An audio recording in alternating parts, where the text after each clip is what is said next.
ছাত্ৰ ছাত্ৰীসকল BP Assamese classes এই চেনেলটোলৈ স্বাগতম। আজি তোমালোকক সপ্তম শ্ৰেণীৰ অংকুৰণৰ পাঠ ৩ পণ্ডিত আনন্দৰাম বৰুৱা এই পাঠটোৰ প্ৰশ্নোত্তৰখিনি মই তোমালোকক দি দিছোঁ। তোমালোকে ভালকৈ চাবা আৰু স্ক্ৰিপ্ট নকৰাকৈ চাবা আৰু কিবা সুধিব লাগিলে সুধিবা কমেণ্ট কৰি দেই। গতিকে প্ৰশ্নখিনিলৈ আহোঁ। ১ নম্বৰ দিছে তোমালোকক যে পাঠটো স্পষ্টকৈ তোমালোকে শুদ্ধকৈ পঢ়া, তোমালোকে নিজে ঘৰত পঢ়িবা। ২ নম্বৰ দিছে উত্তৰ দিয়া। উত্তৰখিনি মই তোমালোকক দি দিছোঁ। প্ৰথম ক, আনন্দৰাম বৰুৱাৰ জন্ম ক'ত হৈছিল? উত্তৰ লিখিবা। আনন্দৰাম বৰুৱাৰ জন্ম হৈছিল উত্তৰ গুৱাহাটীৰ ৰজাদুৱাৰত। উত্তৰ গুৱাহাটীৰ ৰজাদুৱাৰত। তাৰ পিতৃ আৰু মাতৃৰ নাম কি আছিল? এইটো খ। তাৰ পিতৃ আৰু মাতৃৰ নাম কি আছিল? তেওঁৰ পিতৃৰ নাম গৰ্গৰাম বৰুৱা, মাতৃৰ নাম দুৰ্লভেশ্বৰী বৰুৱা। কি আছিল? গৰ্গৰাম বৰুৱা আৰু মাতৃৰ নাম দুৰ্লভেশ্বৰী বৰুৱা। গ, আনন্দৰাম বৰুৱাই কলকাতাৰ কোন কলেজত নামভৰ্তি কৰিছিল? উত্তৰ, আনন্দৰাম বৰুৱাই কলকাতাৰ প্ৰেচিডেন্সি কলেজত নামভৰ্তি কৰিছিল। প্ৰেচিডেন্সি কলেজত। আনন্দৰাম বৰুৱা ভাষা কলা সংস্কৃতি সংস্থা কিয় প্ৰতিষ্ঠা কৰিছিল? উত্তৰ লিখিবা। মহান অসমীয়া আনন্দৰাম বৰুৱাৰ স্মৃতি ৰক্ষাৰ্থে ৰাজ্য চৰকাৰে আনন্দৰাম বৰুৱা ভাষা কলা সংস্কৃতি সংস্থা প্ৰতিষ্ঠা কৰিছিল। এতিয়া ৩ নম্বৰ প্ৰশ্নলৈ আহোঁ। ৩ নম্বৰ প্ৰশ্নত দিছে এইবিলাক ABILAC সম্পূৰ্ণ নামটো ইংৰাজী আৰু অসমীয়াত লিখা। উত্তৰ লিখিবা। ABILAC এইবিলাকৰ সম্পূৰ্ণ নামটো ইংৰাজীত ANUNDORAM Anandaram Barua institute of language art and culture Assam. অসমীয়াত লিখিবা আনন্দৰাম বৰুৱা ভাষা কলা সংস্কৃতি সংস্থা। তেনেকৈ লিখিব। ছাত্ৰ ছাত্ৰীসকল এতিয়া ৪ নম্বৰ প্ৰশ্ন আহিছে। ৪ নম্বৰ প্ৰশ্নত দিছে যে তলৰ পুথিসমূহৰ পৰা আনন্দৰাম বৰুৱাই ৰচনা কৰা পুথিসমূহ বাছি উলিয়াই লিখা। মানে এইখিনি গোটেইখিনি পুথিৰ নাম, কিতাপৰ নাম। কৌটিল্য অৰ্থশাস্ত্ৰ, প্ৰাচীন ভাৰত ভূগোল, ভৱভূতি এনেকৈ দিছে। এতিয়া এই গোটেইখিনি তাৰমানে আনন্দৰাম বৰুৱাই লিখা নহয়। যেনেকৈ কৌটিল্য অৰ্থশাস্ত্ৰ চাণক্যই লিখা, তাৰপিছত মহাভাৰতটো মহৰ্ষি ব্যাসে লিখা। এনেকুৱা খেলি মেলি কৰি থৈছে। নামঘোষা মাধৱদেৱে লিখা। গতিকে তোমালোকে শুদ্ধটো মই ইয়াত দি দিছোঁ, তোমালোকে লিখি ল'বা দেই।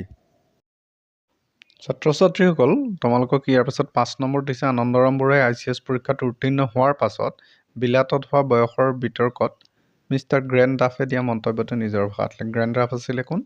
তেওঁ এজন ব্ৰিটিছ পাৰ্লিয়ামেণ্টৰ সদস্য আছিলে। গতিকে তেওঁ আনন্দৰাম বৰুৱাৰ যিহেতু বয়সটো কম আছিলে, মানে ICS পাছ কৰিছিলে যে বয়সটো কম আছিলে, গতিকে সেই লৈ এটা বিতৰ্ক হৈছে পাৰ্লিয়ামেণ্টত।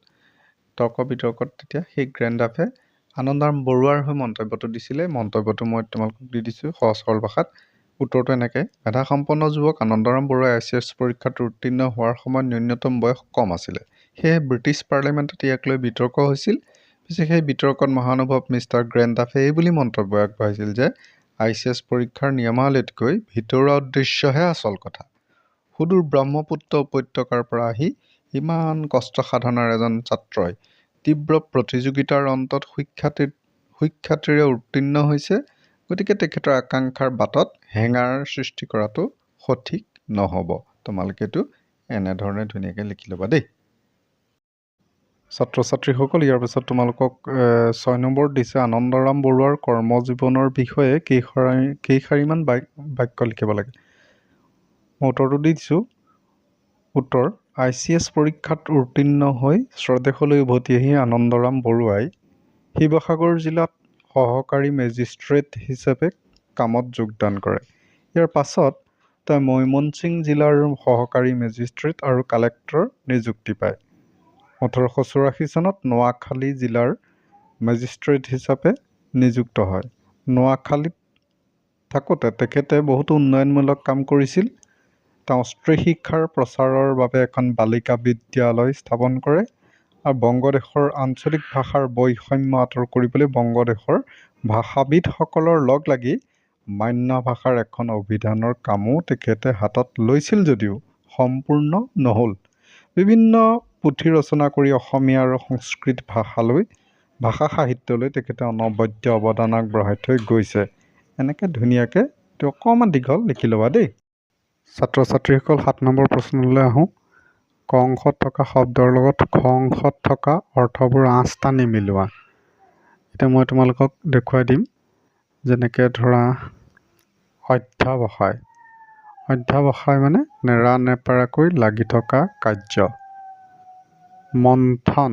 মন্থন মানে মথা বা ঘটা কাৰ্য। সুখ্যাতি। সুনাম যশস্যাও হ'ব।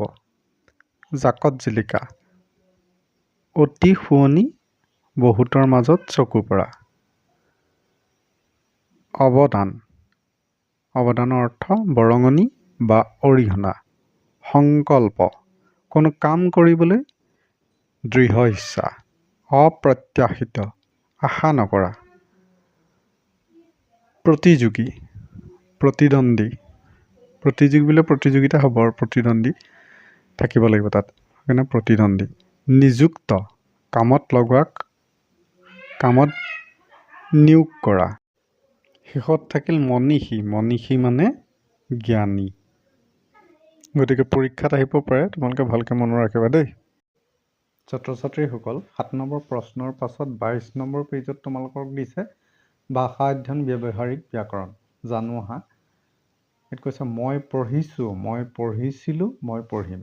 পঢ়িছোঁ, পঢ়িছিলোঁ, পঢ়িম এইকেইটা হৈছে সমাপিকা ক্ৰিয়াপদ। এতিয়া সমাপিকা কথাটো তোমালোকে আগৰ কালিকা পাঠ কাপোৰত পাইছিলা। গতিকে আগৰ পাঠবিলাকৰ লগত সম্পৰ্ক থাকে দেই প্ৰতিটো পাঠৰ। গতিকে আগৰ পাঠটো বৰ মনোযোগেৰে পঢ়িব লাগে। সমাপিকা ক্ৰিয়াবোৰ কাল সাপেক্ষ। কাল সাপেক্ষ মানে কি? ক্ৰিয়াপদটোৱে একোটা নিৰ্দিষ্ট সময়ত কাম এটা কৰা বা হোৱা বুজায়। ক্ৰিয়াৰ এনে সময়কে কাল বোলে।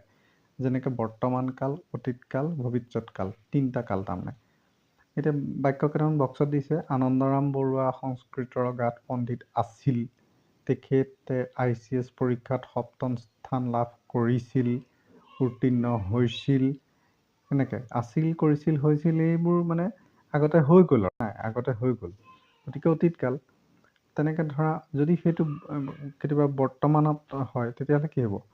যে আনন্দৰাম বৰুৱা অগাধ পণ্ডিত এতিয়াও আছে তাৰমানে। গতিকে ছাত্ৰ ছাত্ৰীসকল এই কালটো তোমালোকে কনচেপ্টটো ভালকৈ লৈ ল'বা দেই, এইটো বৰ জৰুৰী। ছাত্ৰ ছাত্ৰীসকল 8 নম্বৰ আৰু 10 নম্বৰৰ প্ৰশ্নৰ উত্তৰ তোমালোকে ঘৰত নিজেই কৰিবা। 9 নম্বৰ প্ৰশ্নৰ দিছে খালী ঠাই পূৰ কৰা। ক কালি মই গুৱাহাটীলৈ, এইটো গৈছিলোঁ হ'ব দেই, এইটো অতীত কাল। খ কাইলৈ আমাৰ ঘৰলৈ ৰমেন আহিব, এইটো ভৱিষ্যত কাল। গ ল'ৰাবিলাকে খেলপথাৰত বল খেলিছে, বৰ্তমান কাল। তাৰমানে মই গুৱাহাটীলৈ গৈছিলোঁ অতীত, ৰমেন আহিব ভৱিষ্যতে, আহিবহে। বল খেলিছে বা খেলি আছে, এইটো বৰ্তমান কাল। ছাত্ৰ ছাত্ৰীসকল ইয়াৰ পিছত তোমালোকে 11 নম্বৰ প্ৰশ্নত দিছে শ্ৰেষ্ঠাৰ অসাধ্য একো নাই, কথাষাৰ বহলাই লিখা।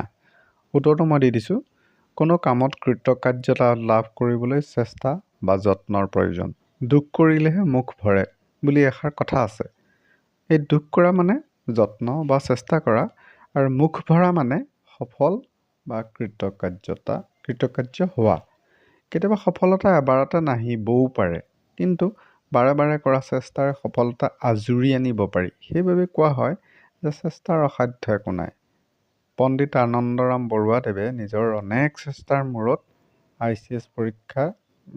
ICS প্ৰতিযোগিতামূলক পৰীক্ষাত উত্তীৰ্ণ হ'বলৈ সক্ষম হৈছিল। এতিয়া হৈছিল, তোমালোকেও তাৰমানে তেনেকৈ চেষ্টা কৰিব লাগিব, তেতিয়াহে ভাল ফলাফল পাবা। সেই কথাটো মন কৰিবা আকৌ। এনেই আৰু পৰীক্ষাতটো নম্বৰ নাপায়, কষ্ট কৰিব লাগিব, সেইটো কথা।